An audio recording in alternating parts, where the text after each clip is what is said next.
Hi everybody, Steve, the amateur historian, and I'm pissed.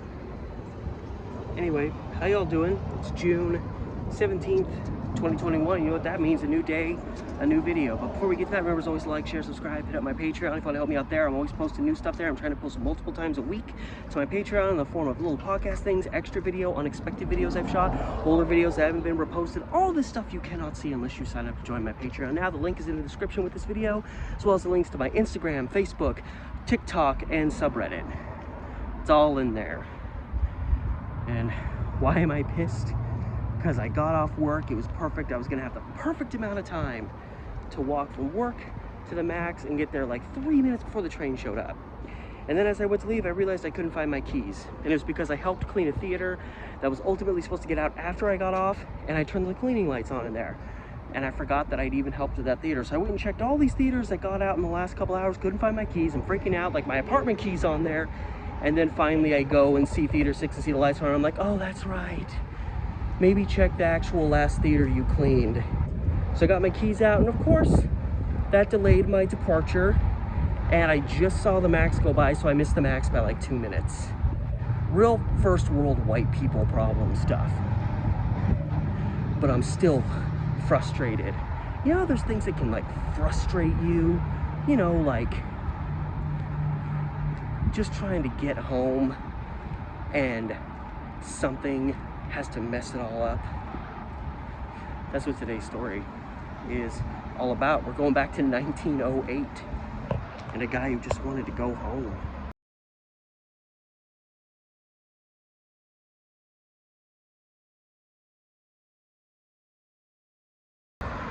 And what maybe makes today's story particularly interesting is the fact that the main person in it is given no name. So I don't even know what the guy's name. He was just described as an express messenger who, well, you know, a messenger, brought stuff to people.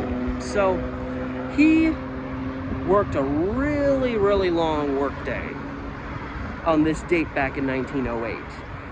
And he ended up working well into the early morning hours before he finally got off. And when he finally got off, he hoofed it home to his home that was located on East Washington Street. So somewhere between the Willamette River on the east side and like around 108th, 110th and Stark, which is where Washington Street pretty much ends for the most part, at least the primary stretch of it.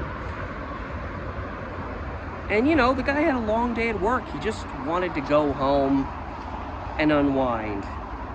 He gets home and rolls his tired bones into bed and falls asleep. Not long after getting home, this unnamed express messenger is rousted out of his bed by a plethora of noises. His door caves open. What is going on? A bunch of police appear in his bedroom.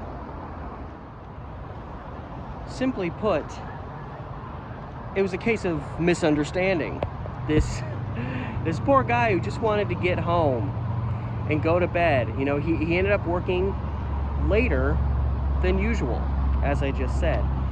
And by the time he got home, his family had all gone to bed and he was locked out of their home. So here's this guy, he's probably put in like a good, you know, at least a 12-hour day, and he's exhausted. He just wants to go to bed. He can't even get into his own house. I don't know if he tried knocking on the door, hoping somebody would hear it and answer, or if he was just the classic dad. Oh, no, I don't want to bother anybody. I don't want to wake anybody up. So, you know, I kind of went my own way. So he manages to get his hands on a ladder. There was a ladder, and I don't know if it was out front, if it was in a nearby garage, but he got a ladder, and he was able to prop it up against the house and climb in and access his home through a window and finally get into his bedroom and go to sleep. Now you can probably, maybe you're starting to see where the issue is and why police may have been called to the scene. Well, neighbors, why there's a bunch of people awake in the middle of the night, you know, obviously, you know, staring, spying on their neighbors. Why that was even going on, I don't know.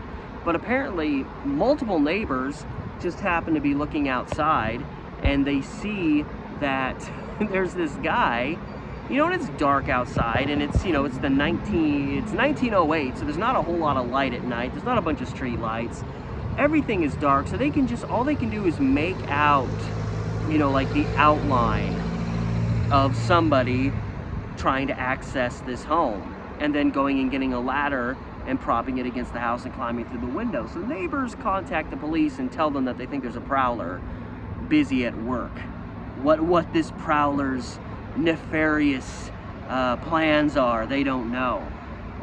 You know, the police arrive and all is quiet because it's the middle of the night, and there's this ladder propped up against this home. And so the article is very dramatic, like, oh no, it said, like, was whoever did this inside chloroforming someone's mouth upon their arrival? Was somebody inside murdering, butchering a family or something as they arrived on the scene? So, you know, the police only know to go on whatever information they've been given, which is some guy was trying to get into this home and ultimately propped a ladder against the home and climbed inside. I can understand the neighbors, you know, probably thinking that's a little bit suspicious. And obviously not considering the possibility that maybe whoever's doing this might live there. And again, the article did say this express messenger was working a little later than usual. So, you know, maybe, you know, they knew the guy and they were, you know, it's like, oh, well, he's always home by 8 p.m. sharp or whatever. And, you know, so when they see someone showing up at an odd hour, they're going to, you know, instinctively probably think it's somebody else who shouldn't be there, especially since it's the middle of the night. So, you know, I guess the police get a little overzealous and a little panicked. They don't just kind of go to the door and knock on it, or, you know, they kind of, see, again, they don't know what to expect upon their arrival. They don't know what to expect. They're just going in, like, you know, maybe someone's life needs to be saved. So, you know, maybe they were feeling like, you know, time is something we can't be fickle with right now. So they pretty much just stormed the home and, you know, rushed in, and, you know, they stumble upon a family where everyone's asleep. It probably threw them off a little bit, but even in that moment, you know, if they don't wake up, like, are you like, maybe the prowler's like going around and stealing stuff while people are sleeping? Maybe whoever climbed in the window through that ladder is still in the house. Maybe he's trying to make a grand escape right now. But, you know, once the express messenger, whatever his name was, once he, you know, woke up, like, holy shit, why is there a bunch of I had a long day. I don't need y'all coming in here jumping on me like this. You know, they roused him to consciousness, and I could just see them being like, sir, there's a ladder propped up against your house. We have reason to believe someone is in here, possibly a thief, possibly a prowler, possibly somebody who means to do your family some harm. And, you know, kind of half in dream world, the express messenger's like, no, that was me. That was me putting the ladder against the house and climbing in, because you know, the doors were locked and he apparently didn't have a key. And that's actually how the article ends, which I guess in another way kind of ties back into my story, having, you know, the issue of not being able to find your keys. Was the guy, or the article ends by saying, you know, after experiencing this situation, neighbors wonder why those who are out super late like this don't have an extra set of keys on them to just get them easily into the home in times like this. And it's a valid question, but at the same time, again, it seems like this express messenger working late, this was not the norm for him. This was a specific situation, so he was probably used to getting home when everyone was still awake, so the need for having an extra key was never an issue. It may have just never crossed the guy's mind. And you have to remember, this is over 100 years ago. A lot of people left their doors unlocked all the time. They didn't feel the sense of dread and danger that we do now. Immediately when we get into our cars, we have to lock the door. Immediately when we get into our house, we got to lock the door. You know, when I get into my apartment, it's like, I don't know most of the people who live here. Lock the door. What if some weirdo runs up and tries to mess with you? But it wasn't really like that back then. At least how, you know, the average, you know, person in public was. People didn't lock their doors that often. They, you know, probably at nighttime, some of them did. Obviously, this guy's family did, because he was locked out of his house. But, you know, you have to understand those elements of that time. This guy probably rarely ever needed a key to get into his house, because he usually didn't work that late. And usually his home, like most homes back then, probably had an unlocked door. So he was used to just walking on into his home. And then the one night where he really needed that door to be unlocked, it wasn't. for him. So, I mean, these neighbors can criticize all they want, but I'm guessing back then a lot of these people, if they were put in that same situation, they probably would have ended up facing similar results. Like, oh crap, my door's locked. Well, this is a fine how do you do. This never happens to me. I guess, oh, well, I don't have a key because I've never needed one. So these people can be critical towards this guy, but really it was just a guy trying to get into his home. He wasn't doing anything wrong. And the fact that he didn't have a key, spare key on him for emergencies such as this, I'm sure a lot of people during that time didn't have one either. So it's a little hypocritical. The article even made a point to say that the sleepy policemen were allowed to go back to their station. And I'm like, the policemen were sleepy? What about this guy that was out working all night? And you know, it's just the classic misunderstanding is all it was. There's really nobody to blame. The neighbors had reason to believe their neighbors were in danger, so they tried to do their best to try to help them by contacting authorities. You know, the express messenger was just a guy trying to get home. The police were just people answering the call to service. So really nobody was bad in all this. It was just a classic misunderstanding. And fortunately nobody was injured in this incident.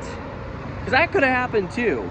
You know, the police could have been outside, the express messenger hears noises outside, maybe he thinks somebody's trying to break in, and things can go real south when situations like that arise. So yeah, fortunately nobody was injured. The police were able to go back to their station, deflate. The express manager, after a long day, was able to return to bed. Who knows how quickly he was able to go back to sleep after being rousted. A situation like that kind of thrusts you out of sleep, I could see that keeping someone awake for a while. It probably would to me. And that's the story. That's today's story.